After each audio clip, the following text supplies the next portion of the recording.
There we go. Good morning, everyone. Yeah, sorry about that. I've just got this new batch of incense. If anyone who likes incense, I wouldn't recommend banana. Don't know what I was expecting, to be perfectly honest, but yeah, it's not great. So we went with a different one. Now I can feel a bit more vibrant. So how's everyone doing this morning? It's a lovely Tuesday morning or afternoon or evening, wherever you are. It was a lovely day today, but it's starting to get a little bit cloudy at the moment. I believe my mother-in-law has just arrived. I think I can hear her in the background, but let's move on. So, what are we grateful for today? Today, I am grateful for my lovely family. I'm grateful actually for my partner and the ability to have a nice discussion. Often I find myself brainstorming with her quite a lot, and it's nice, it's refreshing, and it's sometimes she kind of shocks me a little bit. Like I don't think that our conversations go that way, and she just comes out with great conversation and keeps the flow going, and it can be really enlightening. So I'm really grateful for the ability to have deep conversations with my partner. I'm super grateful to my engineering days. I'm realizing today that I spent 8 years at university, for those who don't know, trying to get an engineering degree. And I failed a lot because I partied a lot, and I liked the pub more than I liked the classroom. But it taught me a lot. It taught me how to learn. It taught me how to be self-sufficient. It taught me how to gain knowledge. I didn't really fit in with too many of the classmates, and I found it hard to copy notes and get in the group trading session study sessions. So I did find myself a lot of the time on YouTube or researching, or in the late labs at late nights trying to figure out the information, and it actually gave me a really good ability to self-educate, shall we say.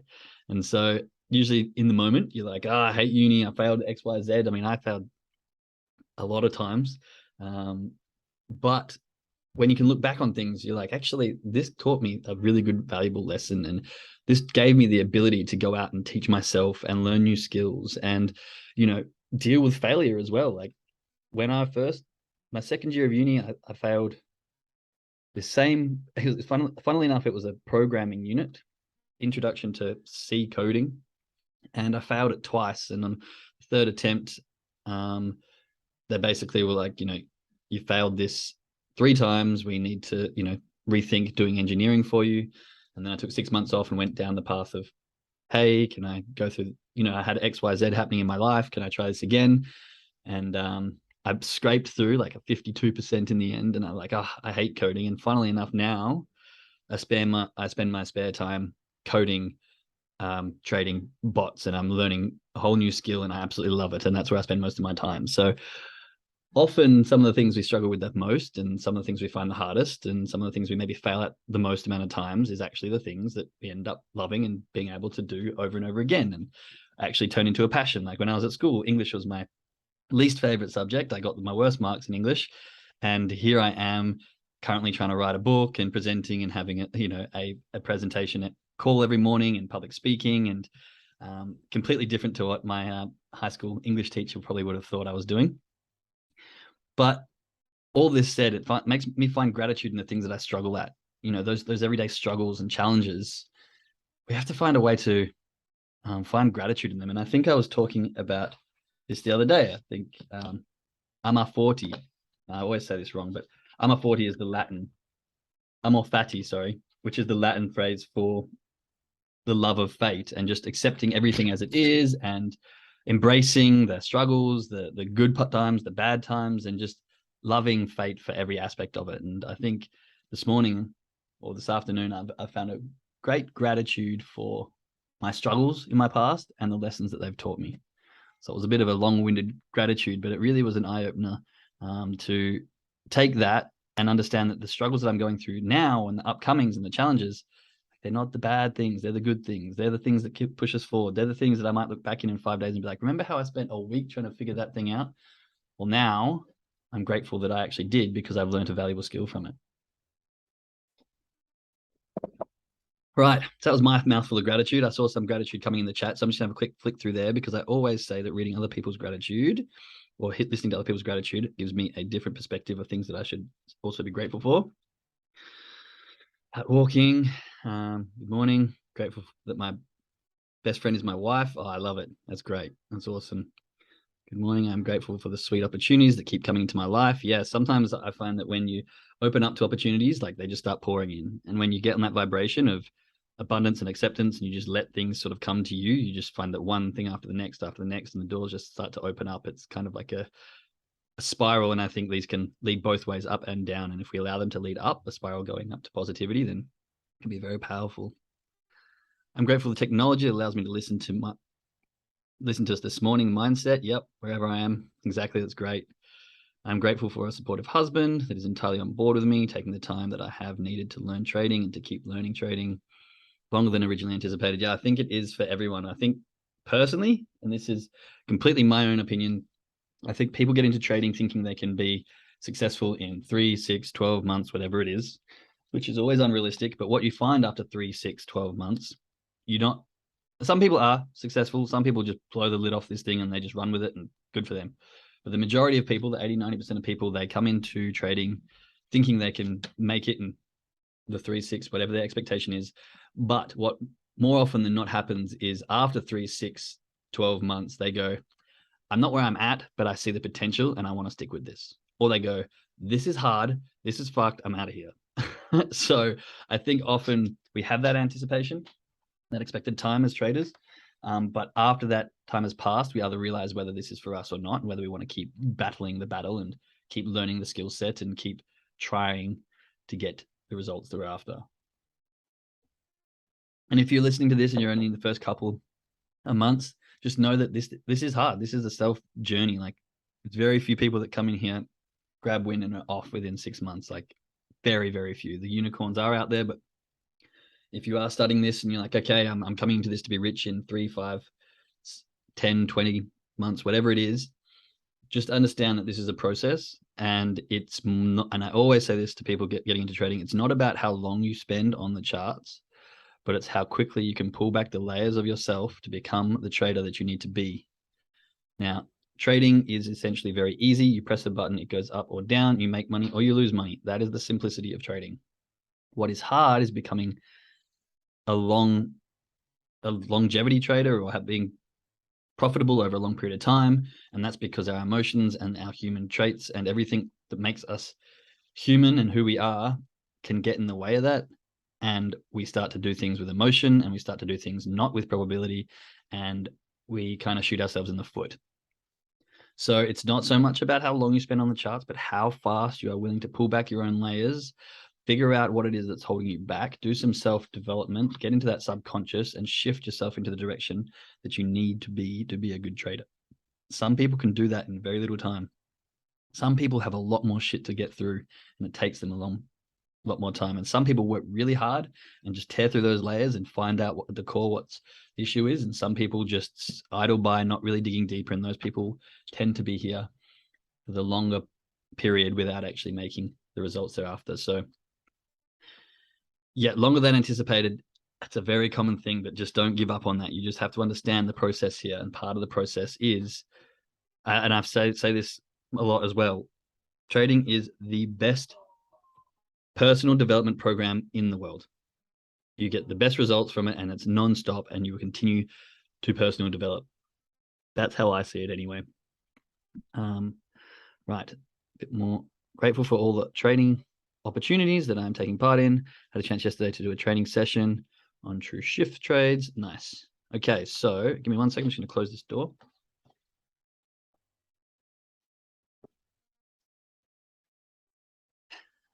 I hear mother and grandmother playing with the child. It's beautiful, but it's very distracting because, sometimes I'm like, oh, I want to see the giggles.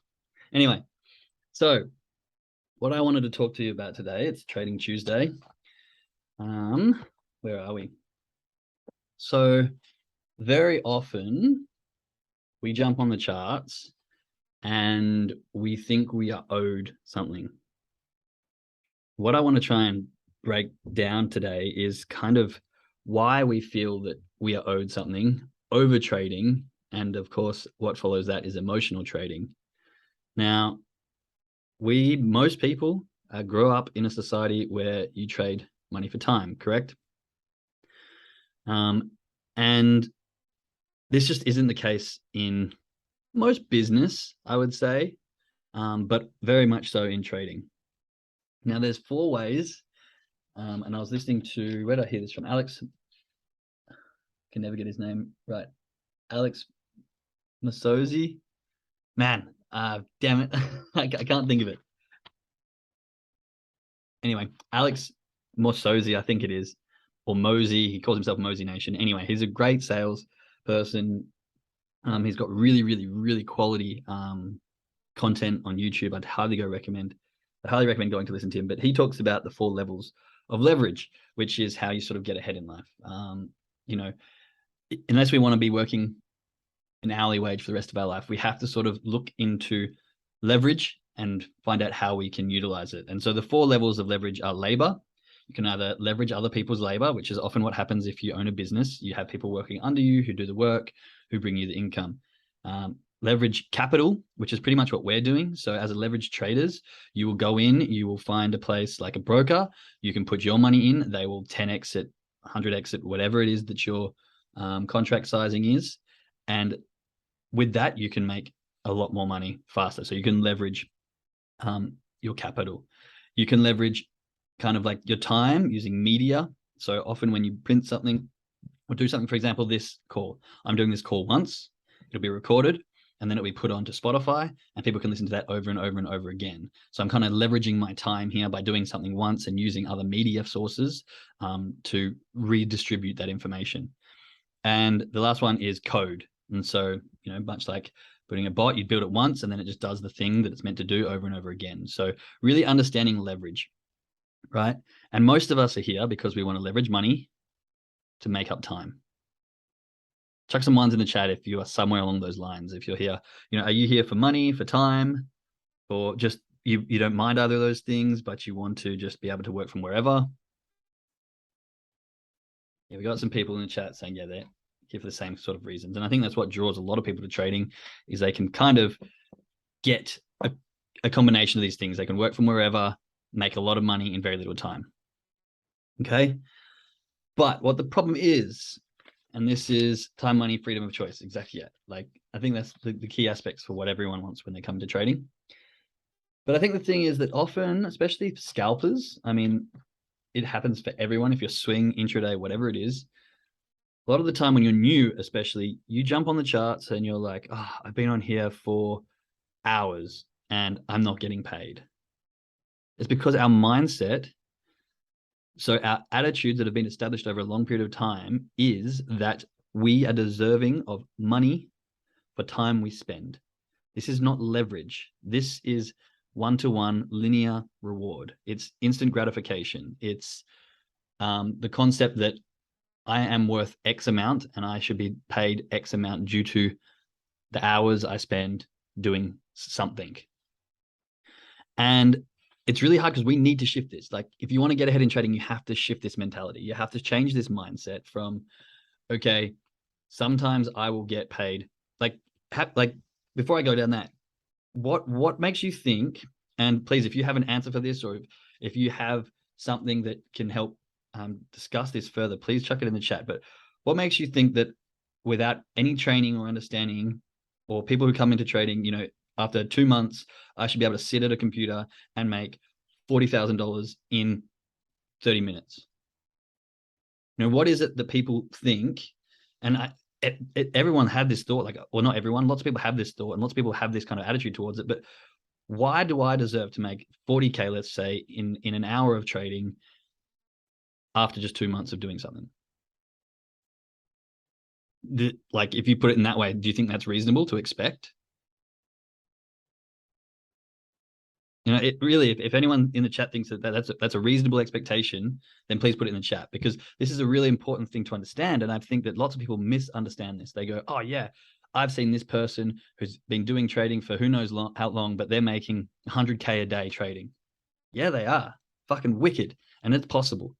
But that person has probably been sitting, banging their head against the computer screen for 3-4 years, getting nothing, and then been getting $2 an hour doing trading for another year, and then been getting $20 for another year, and then 200, and then 2,000, and then 200,000. And that's why after 7-8 years, they're able to sit there and get that reward, right? I want you to ask yourself, how much work are you doing for free? Because when you do leveraged work,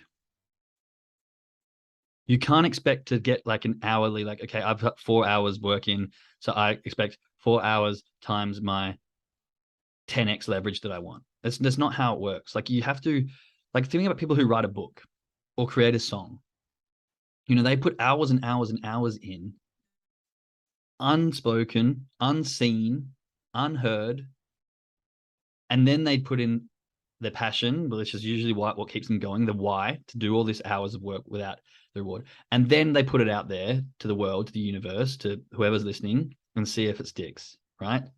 And in doing so, some of the time it really works and they get rewarded for it. Some of the time it doesn't, and that's just the way it is. You have to go again. But in trading, why is it that we sit on the computer and then we go, oh, I've been here for like 2 hours, I'm deserving of a trade? Put some ones in the chat if you've sat on the charts and you've gone, oh man, it's been 40 minutes or an hour and I haven't had any trades. This sucks. Okay, I've got to find something. One lol. Yeah, I've been there heaps of times. So many times I'm like, oh man, all right, let's just go for this one. It's been an hour. Like, this should be it. That is the wrong mindset to have. And I have had that. And to be perfectly honest, sometimes I still have it. And I know that when I have these things, I'm aware of it, and I realize that my day of trading is shit and that I'm still making mistakes. But we have to try and figure out how we can shift that mindset from I'm deserving of X, Y, Z dollars or X amount of trades just from sitting on the chart. Does that make sense to everybody? We have to shift that mentality, right? And so a lot of trading, a lot of the, like, I don't know if you've heard of the iceberg analogy or the iceberg theory, whatever you want to call it. How, we see this big iceberg, but usually it's only 10% of the actual iceberg and the other 90% underneath. That's like with any glory story, you see the 1%, you see them cross the finish line, you see the final account size, but you don't see the hours spent struggling, the hours spent learning, the hours spent developing. So next time you're on the charts and you're sitting there and you're going, man, it's been 45 minutes. Like, I'm just going to enter a trade. I want you to think, like, how many hours have I actually spent not on the charts, learning the stuff, doing this over and over again that makes me think that I'm deserving of a trade right now? And, like, don't get me wrong, if you're putting in the work and the hours, that's great. Like, you should be rewarding yourself and acknowledging that. But just note that unless you've been doing this for 6, 7, 8 years, you can't be expected to jump on the charts and get 6 figures, 5 figures, like, every time. Like, it's just not going to happen. Even 4 figures if you're just starting. Like, doesn't matter about the account size, but once you go through the years, I believe, and I'm not there yet, I've still only got a couple of years underneath my belt, so I'm still really learning and developing myself. But once the years count up and stack up, then I think it becomes more prevalent that you're like, I don't actually want to take a trade if I'm not seeing something. Like, you'll pick up, and I've noticed it myself. I'll pick up days where I look at the charts. I'm like, this is messy. I'm here. My why is to make time. Like, my number one reason for doing this is so I can earn just a reasonable amount in very little time, so I can spend the rest of it with my son and my family. And so if I look at the charts and I see it's all messy, and I'm like, okay, I can either wait like an hour and a half for this to sort of present something and like pull itself around and maybe get into a nicer position and then try and take a trade. I can try and force a trade, which is never good, or I can just say, I'm here for time. Let's just shut it off and go. Come back tomorrow. Like, the charts are still going to be here. Come back tomorrow, or shut it off and then come back in the afternoon. Because so much of our time, so much of our losses, I believe, come from that frustration of, I've been on the charts for 1 hour and gotten nothing, or I've made a loss, and so my hourly wage today is negative. This sucks. I need to make that up. Like, chuck in the chat if you've ever had a loss and be like, oh, I need to make up XYZ because of the first couple of trades I made. Yep, a few people. What about if you've ever been like, oh, I lost like 3% yesterday and the day before, like I need to get 6% today to make up. Chuck some ones in the chat if you've had that. So you're carrying it on from the previous days, right? So what that's doing is carrying on previous trades from that day and carrying on previous days in that week. And this is all really, really poor practice, because what that's doing is saying, based on my loss today, I'm going to try and make extra. And what that does is that forces greed. That forces you to adjust your trading plan. It forces you to adjust your trade management. And it forces you to think in a state of, how do I put this? Think in a state of chasing, not leading. It's so much pressure and stress. Yeah, it is. It is. And honestly, if you're feeling the pressure and stress from a lost trade, get off the charts and come back tomorrow. Like, once you start analyzing your trades and analyzing your emotions, and just for those who are interested, my emotional journal is coming along. I've got a bit more of a layout done, and that should be coming hopefully out. I want to say in the next month, but things with the little ones hard. So that's what I've found very useful for myself, and I'm hoping to make it like detailed and expressive for a lot of other people to hopefully get the same benefit out of it. But once you start going down that path and realizing your trades and your emotions, you end up going, man, once I take a loss, like when I first started, once I took a loss, that the rest of that whole session was catch up, was emotion, was trying to make up for what I lost, was chasing, and usually that end up either just breaking even or losing more. It was like 90% of the time, because I would let that first trade, which was a loss, end up affecting the rest of it. Like, put some ones in the chat if you were ever going through a trading stage where you go, oh, if I win the first one, then I have a good day. If I lose the first one, then I have a really shitty day. They don't ever thought that, because I went through that for a bit. And then I ended up putting so much pressure on my first trade of the session, because I was like, oh, cool, I'm ahead. Now I'm sort of in the flow and I can reach my daily goal. But if I lose the first one, I'm like, oh, it's so much harder now. Like, now I've got to catch up. And I had this mentality of whatever happened on the first trade kind of set the mood for the rest of the session. So if you've ever had that, like, don't worry, you're not alone. But we have to shift that mindset. We have to change our attitude towards it. And this is what is so interesting about probability.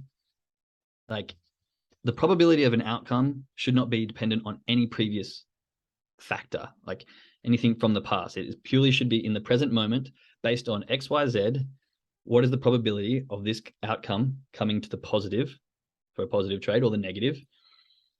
Okay, I've established the chances that it's going to be more likely to come to the positive, and how much am I going to risk depending on the probability of it coming to an outcome. And now what we're doing in finding an edge is going, there are 7 reasons to take this trade and 1 not to. That's a 7 to 1. This is very basic understanding of it. 7 to 1 probability that it's going to go in my direction, and I'm willing to risk 2% to see if this is correct. If you've got a situation where you're like, there's 4 to 3, I am not so sure, I'm only going to risk 0.5% to see if this is correct. That is also okay, but just note that once you start doing that, it's better off just to skip those trades completely. Like, first step is to realize that the chances are not as high in this trade, so maybe reduce your lot size or reduce your risk. The second step, which you should hopefully transition to fairly quickly, is to realize this is not the highest probability. I should skip it completely. Because trading is all about probability, and the probability that the indications or the edge that you've got will play out according to the emotion of the chart in a way that you're predicting. So as soon as we start going, I lost 2%, like, I got to make this up, that's emotional trading. You like, as soon as you say those things, or like, yesterday I lost XYZ, so today I've got to make up, that's emotional trading. Like, if you can catch yourself saying those phrases and then either shake them, or better yet, skip that day and go, I'm clearly still emotional from yesterday, I'm going to come back. If it's a Wednesday and you go, I'm clearly still emotional from yesterday, just enjoy the weekend. Like, take the weekend off. This is the best part about trading, is you can have extra long weekends whenever you so choose. And I can tell you right now from personal experience that the ability to assess your emotions and decide, I'm better off sticking out, is much more beneficial to you than going, oh, I missed the day trading, I'm losing a bit of flow. Because in all honesty, in my opinion, trading, the skill set of trading isn't that difficult. Understanding entries and exits isn't that difficult. Understanding your emotion and how to behave when you come across these things is extremely difficult. And understanding how to behave when you get these things wrong is even more difficult. Is this making sense to anyone? So chuck some ones in the chat if this is connecting with some people.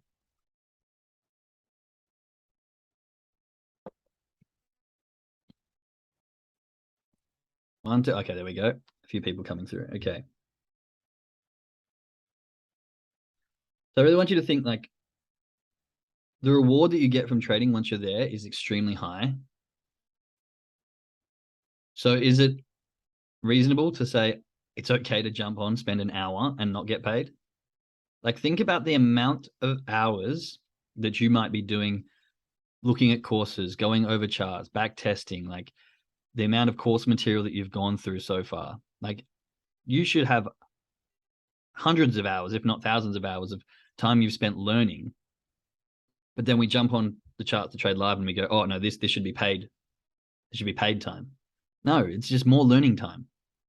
And the best thing about trading is that the more you learn, eventually the more you get paid for learning, and you keep getting paid for learning. So don't treat course material as learning and then live trading as payment. Treat all of it as learning, and the more you learn, the more you get paid. And it's just a compounding effect. Everything in trading should be seen in a compounding effect. Our accounts can compound, grow dramatically. Our learning, the more we compound our learning, like, the more we can take off the charts, and the more we can progress our personal development, and the more we can progress our accounts. Like, I want you to look at it as in, there's so far to go of learning before getting paid. And then you'll get a point where you start getting paid from the amount you've already learned. But as you increase that learning and development, then so does your learning. You don't get to a point of learning and go, I'm getting paid now. Okay, I can stop learning. That's good, sweet. Because your pay won't increase. The amount you make won't increase. You have to continue that learning growth and to continue the pay growth. Right. And so after that, you make a few trades, and then what happens? We start over trading. So this is another thing that is an issue, is over trading. So not so much forcing a trade and losing, but then over trading. So we make one or two and we haven't made enough profit. Like, if you make a trade and it doesn't go your way, but yet you get out at break even, you should be stoked, because you've misinterpreted the move, or the probability went against you, and you've still got out without a loss. Like, that's a win. And if you start seeing that as like, oh no, I've had like three, like, if I used to be like, if I've had 3 break evens, I'm like, well, that just counts as 0 because they're break evens. Like, I'm going to keep trading my 3, 4, 5 trades that I get. But no, because every little trade that you break even, it's still a trade. It's still you've gone for probability, and it's gone against you. And sometimes it just happens over and over again. So if you get out 2, 3 trades at break even, call that a day. Be like, man, 3 times I was wrong, and 3 times I was lucky enough not to lose. And what happens is, each time we take a loss like that, and unfortunately, because we're human and not robots, and we do have that part of our primal brain that just is really hard to remove. And now, if you can remove that, you're going to be an incredible trader. But if you can't, then you have to learn to handle it and understand it. And so what happens is, every time we take a loss, or we take an extra trade, or we're spending more time on the charts, that emotion starts to creep in. And sometimes it creeps in without you even realizing, and it's just a slow takeover. And all of a sudden you realize that, like, oh, you've taken one. Okay. You've taken another, broke even. Okay. Now you're kind of forcing this one. Okay. Now you've taken a small loss, and now you're just entering things that aren't even good probability. And then you're losing, and now you're slamming your laptop down and screaming, why did I make so many trades? Right. It's a cycle. And it's because what happens is, you can be very good with your emotions and have a very nice, calm demeanor and very good outlook on your trading plan. And you can take 2, 3 trades and take losses and stay in that. But with each little loss, or each little time that you feel like you failed or made a mistake, the emotion just ticks in a little bit and it just builds up. And eventually it starts to take over from the logical brain. And then you start to overtrade and then the results sort of collapse. You know, lots of the time people will be like, oh, I don't have enough time on the charts. So they want to force a trade. Or I don't have enough money yet. I haven't reached my percent. So I'm going to force some more trades. Now, these are all things that we got to think about when we're looking at the charts, and especially as we're starting, and realize that we don't deserve a trade every time. Like, that's kind of the point that I'm trying to get across here, is like, we don't deserve a trade every time, and there's reasons for that. So just think about it. How much are you doing in the back end? How much are you doing for free? How much time are you spending? If you just do live trading, then expect to take longer to become successful. I'm sorry. But if you're just doing live trading, getting off and not self-evaluating, not doing any introspection, not doing any emotional journaling, not doing any of the deep diving, then you're going to have to expect that this is going to take longer and that you're going to have to take more lessons. Because the big paychecks, the 10% of people who make it, the easy money, shall we say, from the little amount of hours spent on the charts, only comes from lots of development and losses and understanding of who you are. And that often will mean having days where you look at the charts and go, there's nothing good here. Let's not force it. Let's not let our emotions go in. The probability just hasn't presented itself. I'm walking away. Right. I think that's kind of all that I was trying to get across. I may have said the same thing multiple times, but hopefully you've gathered an understanding of, you know, our risk to reward and what we're deserved, and the fact that we are leveraging our capital here, and we aren't deserving of a one-to-one time to money pay. Patience with the charts, patience with self. That sums up exactly what I was trying to say perfectly in 2 lines. Very well done, Shelley. I totally agree with that. Patience with the charts and patience with self. If you can hold on to that, you will get there. And I think that's almost guaranteed. All right, does anyone have any questions regarding to that? If you have any, chuck them in the chat right now. I'm on my way. Yes, you are, definitely. Fire, great. Hey, Jake, I just had a thought. Do you mind if I share? Certainly. Feel free. Okay, I always find when trading, and I'm still working with demo, I'm not even working with live funds yet, but when trading, when I talk it out loud to myself, it just slows me down and it just keeps me more focused. But my kids like have been athletes, and a part of their evaluation is videoing themselves. And so I'm just like, holy son of a gun, like we as traders really should have a tripod set up in our, office or trading room and actually be talking ourselves through these live trades, and then turning around as a part of evaluation is watching that hour 30-minute session and just being like, just getting away from the emotions, stepping away from the emotions, so that you can be from just like a clean slate, really evaluating during that time where you got heightened emotionally, or where you actually made some wiser decisions, and so on and so forth. I actually think I'm going to test that out here over the next week, just to see what the outcome is of that is, because I just think like it removes the emotion and it gets you to evaluate from the cleanest slate possible and really see what's going on. Yeah, definitely. I think that's a great idea. And I do have that with myself. When I speak out loud, when I'm doing if I'm running a trading call and I speak things out loud and I say them because I know that there's people listening, I definitely refrain from taking as many trades, and I only take the best trades. When I'm sitting at home and I'm saying that out loud, I have good sessions usually. When I'm quiet and I'm a bit off my game and I'm not really saying things to myself and I'm just sort of going with the flow, I tend to find that I will make more mistakes or take more losses. And I think your idea of recording that and self-evaluating that aspect is a great idea, because you'll actually hear back exactly what you're seeing. And I'm sure that once you start watching yourself, you can tell by your tonality, the way that you start to move or anything like that, even the smallest things, whether you're feeling emotion in that or not. You might not be able to tell in the moment, but definitely by watching back, you'll be able to see, okay, clearly there was a sign of emotion coming in there. Like, what was that? And then you can even go back and cross-reference that with what was happening on the charts and be like, okay, there was something inside me that wasn't thinking clearly about this. This was not as good as I made it sound when I was talking out loud, X, Y, Z. And I think it's a really, really good idea. And I'd love you to share your results and and what you find from doing that. Yeah, I'll test it out and share. I'm kind of jacked about it right now. Yeah, definitely. Nice. Yeah, good on you. I think it's a great idea. I really do. And I think if anyone else is willing to and has the capabilities, I recommend trying it as well. And I'd love to hear some of the results because I think it's a really good idea. It's perfectly down the line of self-evaluation. I'll always say that the trader is made in the 20 minutes after the session. And when in my journal, hopefully I'll be releasing, has like 3 phases where it's like the strategy is made in the first phase, the money is made in the second phase, but the trader is made in the third phase. And I go into detail about why. And I think that if you were to record yourself and look back at it, that's where you become a really good trader. So I think it's a lovely idea. Highly, highly recommend it. I'm all for it. Thanks for sharing.